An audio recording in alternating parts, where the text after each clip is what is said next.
My background is German. I was born in Germany during World War II. When I was about 15, growing up in West Germany, my father was a pastor. One day I studied the Bonnke family tree. To my surprise, I discovered my ancestors were godless people. I said to my father, how did God break into the Bonnke family?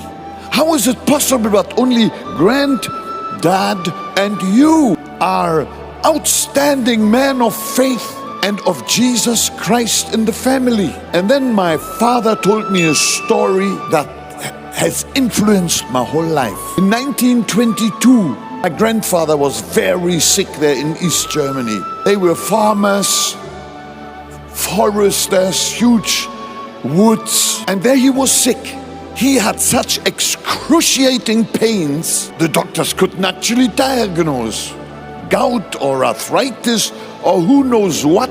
There was no medicine, there was no nothing. No hope, no Jesus. And then one day a miracle happened. An American missionary from Springfield, Missouri, lost his way in the forest and came to our village. And as those early evangelists used to work, his first question was, is there anybody sick in this village? That man's name was Louis Graf. Louis Graf entered the house of my ancestors all the way from America, like a burning torch. Then he said, the Holy Spirit has sent me to demonstrate the power of God. He walked to the bed where my grandfather was lying, writhing in pain. He grabbed his hand. A jolt of power went through the body of my grandfather. He jumped out of bed, forever totally healed. He said, you still need the Holy Spirit.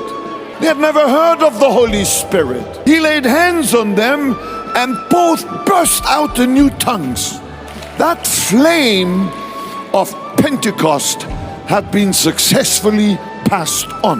I was not on earth at that time.